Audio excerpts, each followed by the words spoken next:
CM breakfast ని మధ్యాహ్న పోయిన ఐక్యత జీవోని మధ్యాహ్న భోజనం ఐక్యత జీవో నంబర్ 19 ని జీవో నంబర్ 19 ని జీవో నంబర్ యు వాంట్ ఐక్యత మధ్యాహ్న భోజన కార్మికుల ఐక్యత 19 ని జీవో నంబర్ 19 ని మధ్యాహ్న భోజన కార్మికుల ఐక్యత మధ్యాహ్న భోజన నేను నాగారము తెలుగు మీడియం 5వ తరగతి పిల్లలకు మధ్యాహ్నం భోజనం చేసి పెడుతున్నాము. 25 సంవత్సరాల నుంచి చేసి పెడుతున్నాము. ఈరోజు మేము చేస్తామని అక్షయ పాత్ర వాళ్ళు వస్తున్నారు. మరి 25 ఏళ్ళు చేసిన వాళ్ళు మేము ఎటు అవ్వాలా? చల్ల చేసినాక మీగడ తినందుకు వస్తున్నారు వేరోళ్ళు. కానీ ఆ మీగడ మేము ఎట్లా తిననిస్తాము? మేము ఎన్ని బాధలు పడుతున్నాము, ఎన్ని కష్టాలు పడుతున్నాము. మెడల గుండ్లు అమ్మేసుకున్నా, కాళ్ళ పట్టగొచ్చులు అమ్మేసుకున్నా, చెవుల కమ్మలు అమ్మేసుకొని కొల్ల కమ్మలు పెట్టుకొని తిరుగుతున్నాం సార్. మరి మేమేటో చేసి పెట్టాలా? మా చెక్కలు అంకితం చేసుకొని ఈ స్కూళ్ళు చేసి పెడుతున్నాం సార్. ఎక్కడికెళ్ళో ఫైనాన్స్ బాకీలు తెచ్చి, అప్పులు తెచ్చి, ఎక్కడెక్కడ బాకీలు తెచ్చి పెడుతున్నాం సార్. మరి ఈ రోజుల మేము ఎక్కడ పోయినా కానీ మాకు జీతం ఎవరు ఉంచుకుంటారు? ఎవరైనా పనికి పిలుస్తారా మాకు సార్? మా రెక్కలు అరిగిపోయిన చెంచా బట్టి పెట్టి మా చేతులు అంకర అయిపోతున్నాయి. మా చేతులకు తిమ్మిర్లు వస్తున్నాయి. మా కష్టాలు, మా బాధలు ఎవరితో చెప్పుకొని ఏడవాలా? ఈ రోజుల 10 మంది మధ్యాహ్నం 10 మంది అంగన్వాడీ వాళ్ళకు, చిన్న పిల్లలకు పెట్టేళ్ళకు 18,000 జీతాలుగా ఇస్తున్నారు.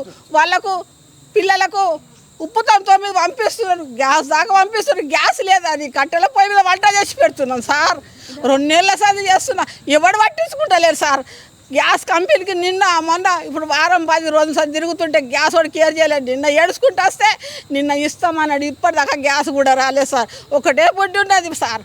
ఆ 2 బుడ్ల కోసం నిన్న 7 మాటలు ఏడుస్తే నిన్న 7 మాటలు రాసిచ్చిండు. మరి ఇప్పటిదాకా గ్యాస్ రాలేదు సార్. మేము ఎట్లా వేసి పెట్టాలా? మాకు 20,000 జీతం ఉందా? 30,000 జీతం ఉందా?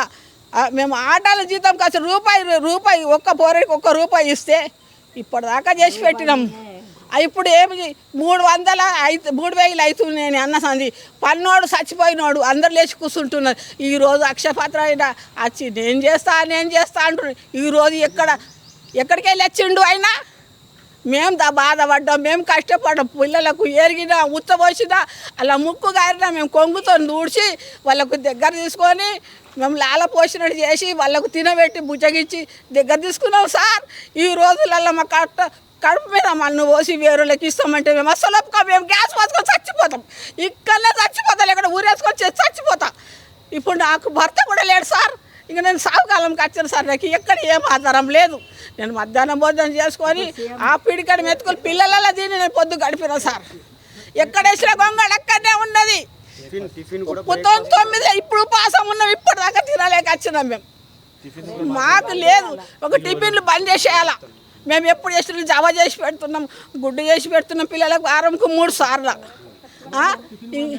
టిఫిన్ కూడా మేమే పెడతాం. కానీ వేరేళ్ళకి మేము ఇయ్యాం. ఈరోజు తింటామంటే మేము వాళ్ళకి తినలేం. మా బతికేందో చూపిమని. మా బతుకు చాలా చీకట్టు ఉన్నది. ఎక్కడ వేసిన అక్కడ మధ్యాహ్న భోజన కార్మికులు నిజామాబాద్ జిల్లా అధ్యక్షుడు. నా పేరు దర్శనం గంగాధర్. నేను మాడంపల్లి స్కూల్లో చేస్తాం సార్. ఇది 2002 నుంచి మాకు స్టార్ట్ అయింది. మాకు రూపాయి చారానా నుంచి స్టార్ట్ చేసారు. సరే రూపాయి పావుల నుంచి మన పిల్లలను మేము సేవ చేస్తున్నాం మంచిగానే. కాబట్టి ఇప్పుడు నేను సీఎం బ్రేక్ఫాస్ట్ అనేది కొత్తగా తీసారు.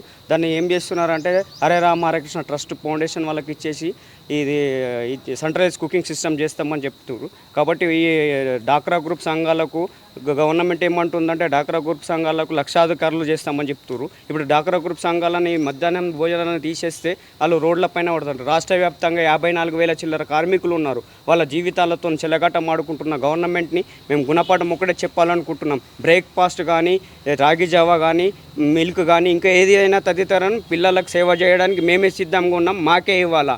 ఎట్టి పరిస్థితుల్లో సెంట్రలైజ్డ్ కానీ హరే రామకృష్ణ హరే ట్రస్ట్ వాళ్ళకి ఎవరికి ఇచ్చినా మేము ఊరుకునేది లేదు.